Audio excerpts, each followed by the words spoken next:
Magandang araw sa inyong lahat. Yo. Game over na. Ayun na. Ay nako mga kababayan. Eto na yung sinasabi natin mga kababayan na pangyayari na talagang hindi natin ini-expect pero eto na yun di ba? Ano ba sinasabi mo, Banat Bay? Hindi kasi alam nyo mga kababayan. Ito, para lamang po sa ating kaalaman. Itong nangyayari sa ating bayan, di ba? Marami sa atin ang naiisip na kagad, tayo na, hopeless na to Kasi kontrolado nila ang bawat branches ng gobyerno, kahit nga ho yung tinatawag na Fourth Estate na, ano ba ito? Itong media. Kontrolado nila. Sa dami ba naman nilang ninakaw nila Laki ng pera nila, di ba? So, kontrolado nila. Pero, sabi nga yung kantang napakaganda yung kanta ni Gary B, Hindi Natutulog ang Diyos. Yun, palakpakan. Yung sinasabi kasi nila, di ba, para bagang tiniming lahat, di ba? Ganun daw ang mga haka-haka na mga political analyst ng mga pinklawan at na mga bayarang vlogger ni Marcos. Naka-issue, tina-timing daw yung paglabas ni Zaldico, tiniming daw yung confession ni Amy Marcos. Alam nyo, hindi ho. Ako naniniwala ako it's really the creator. Yun lang yun. Ang ating Panginoon na ho ang nag-timing ng lahat ng bagay na ho ito.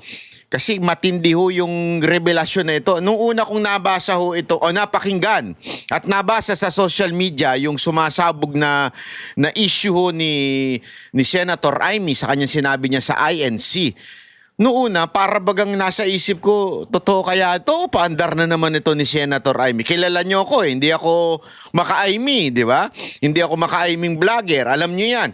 Ako kahit nababatikos, although may mga kaibigan tayo maka-Amy, pero ako hindi ako solve kay Amy ever since. Ang Banateros hindi ho solve kay Amy ever since. At alam niyo yan, binabanata namin yan. Kaya nung napakinggan ko ito, honestly, noong una, medyo tumaas ang kilay ko. Parang yung mga bading, di ba? Tumataas yung kilay ng ganon. Tumaas yung kilay ko. Talagang sabi ko, totoo kaya ito sinasabi ni Senator Amy. Pero nung pinapakinggan ko na, buong buo, mula simula, alam mo, kasi simula pa lang, hindi ko na po mapagpatuloy. Dahil nadadama ko, nararamdaman ko yung hinagpis ng isang kapatid. Sabi ko nga ho sa aking mga kaibigan, sabi ko, mapakatindi ho nito. Itong nangyaring pagsasalita ni Senator Amy. Alam niyo kung bakit? Kasi ako, sanay na ako sa social media. Matagal na po akong naging nagre-react at nagiging involved sa politics. At dahil dyan, marami na akong kinasagupa. Totoo lang, yung mga hindi dapat kasugupain, sinagupa na ho natin. Kahit po yung sa tingin ninyo, kaalyado, sinagupa ko din. Basta may nakita akong mali, wala akong pakialam. Babanatan ko. Ganun si Banat Bay. Kahit makita kaya yung mga basher at saka yung mga troll, kaliwat kanan, hindi lang nanggagaling sa pinklawan, hindi lang nanggagaling sa mga bayarang pulahan, maging sa mga kaalyado. Kaliwat kanan po ang batikos minsan ang natatanggap natin. Pero alam nyo, sa akin, masaya ako pag naririnig ko yung mga troll, mga basher na galit, ibig sabihin, tinamaan sila, napikon sila. Ang prinsipyo ko kasi sa buhay, pikon talo Pag napikong ka sa akin at galit na galit ka sa akin, gusto mo ako saktan. Medyo natutuwa ako dun masaya ako Masaya ako pag galit na galit kayo, ganun. Yung mga basher natin. Pero mga kababayan, eto lang masasabi ko.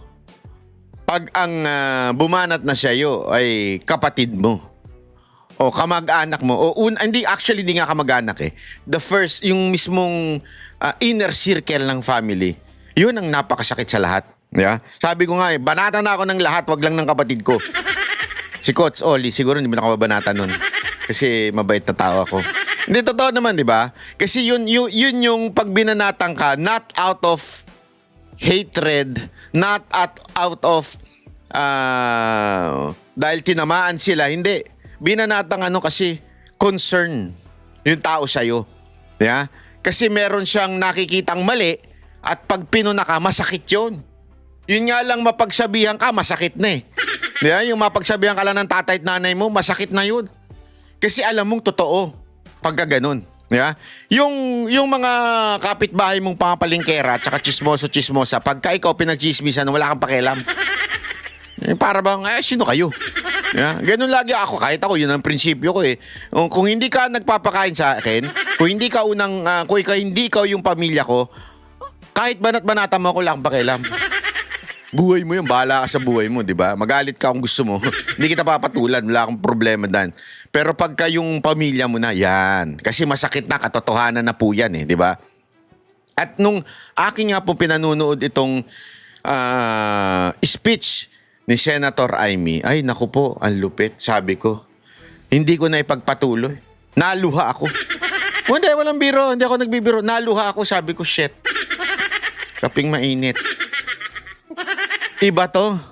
Ito yung hindi ko ina-expect kay Senator Amy. You know why? Because si Senator Amy, ang hilig niyan, iligtas yung kapatid niya sa lahat ng issue sa bansa. Kaya nga galit na galit kami dyan eh. Kasi sinisi niya na lahat except yung kapatid niya. Laging ganon. Kahit bagang merong pananagutan dahil presidente yung kapatid niya, siya may control sa mga sekretary, lagi niyang inilulusot yung kapatid niya na bullshit ako. Bullshit to ang mga banatero sa ganyan. Kasi lahat binanatan mo except yung kapatid mo. Na alam mong may direktang control sa lahat ng nangyayari sa gobyerno.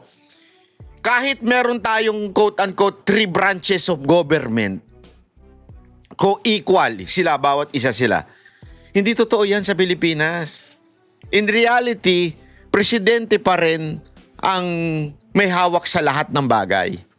Diba? Kaya kung ano man ang mangyari sa Pilipinas, presidente yan. Kaya pag nilulusot niya yung kanyang kapatid, nabibuisi talaga ako. Diba? Laging sinisisi ibang tao. Pero this time, ladies and gentlemen, sabi ko nga sa inyo, di ba, kilala niyo akong hindi ko gusto si Amy. Pero this time, hinangaan ko si Amy. Etong sinabi niyang ito, hindi upang iligtas ang mga Marcos. Kasi lagi niya na ginagawa niya, iligtas ang imahe ng Marcos. This time, it's going to be an international issue. Kilala nyo naman ang Marcos brand eh. Ang Marcos brand, kilala yan sa buong mundo. Bilang naging magnanakaw. Kaya nga, di ba, pinagtatawanan sa mga international movie yung kanilang pamilya, yung nanay niya, lalo na dun tungkol pagdating sa sapatos, di ba? Nai-involve sa ibang mga pelikula yan. Pagka corruption o kaya ill-gotten wealth is equal to Marcos. Alam ng buong mundo yan. Di ba? So ngayon, trending ito sa buong mundo na yung kapatid ng presidente ng Pilipinas na si Bongbong Marcos na anak ng dating diktador na si Marcos Sr. ay isa palang lulong sa droga. Yun, grabe, di ba?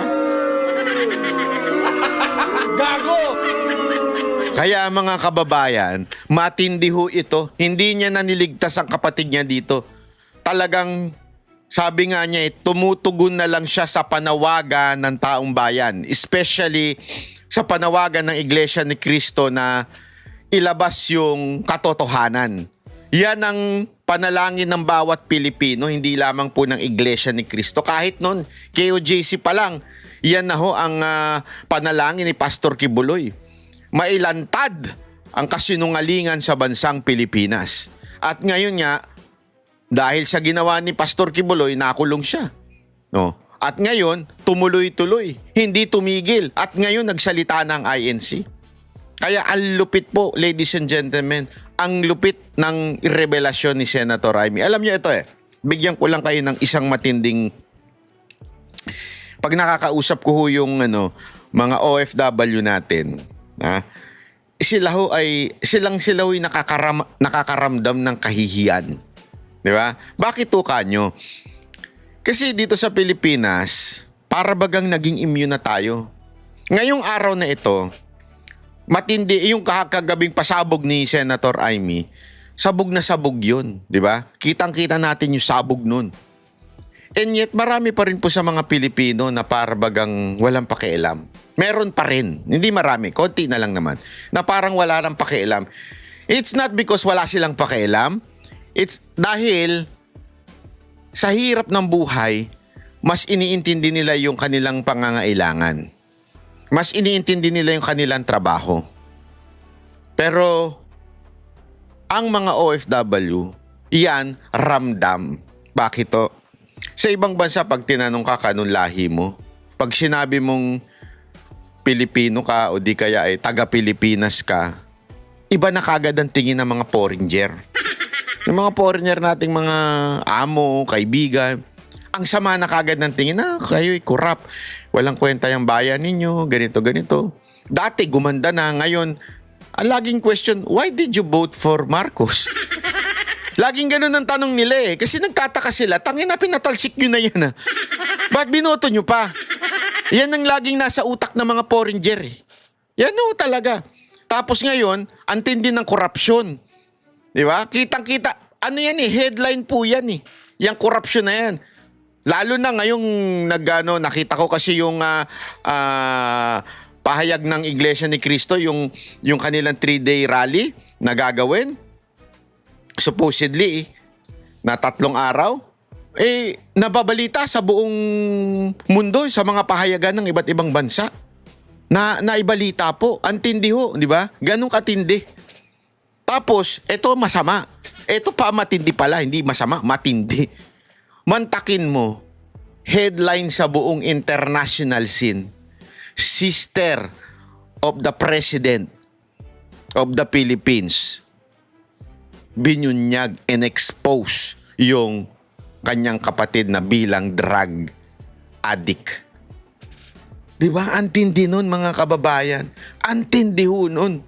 Trending yan nationwide. Ay, hindi lang international. Diba? Malupit.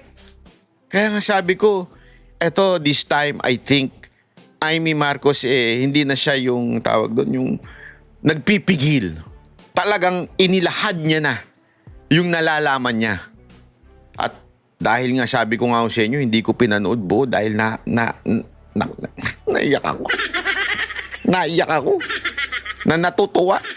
Naiyak ako kasi nararamdaman ko yung isang kapatid na ikaw ay pinupunan ng ganyan. Pero natuwa ako dahil and game over na. Kami ang boses ng masa, hindi natatakot. Katotohanan lang, di kami nalulunod. Walang bahid ng sismis, lahat ay totoo. Kahit sino ka pa, pag mali ka babanatan ka. Walang pinipili kulay, wala kaming kinikilingan. Basta para sa bayan, kami lalaban. Pagdama palakpakan, pag mali banatan. Di matitinag, di matatakot, para sa bayan tuloy ang sigaw. Sa harap ng kamera, walang halong takot. Mga baluktot, lahat kayo'y tutumba. Ang hustisya at totoo, yun lang ang mahalaga. Kahit sinong harang, di kami matitinag. Walang pinipiling kulay, wala kaming kinikilingan. Basta para sa bayan, kami lalaban.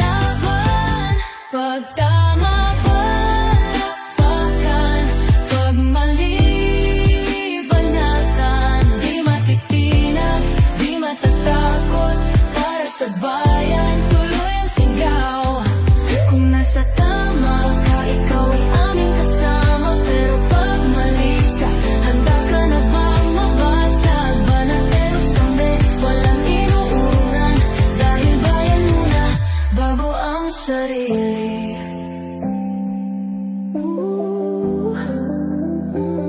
Bago ang sarili.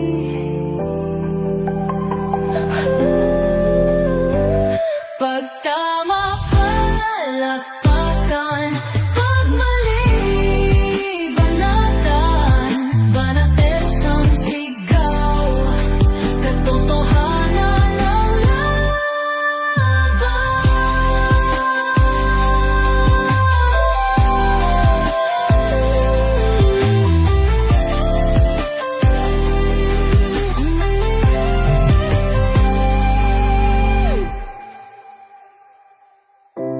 Sa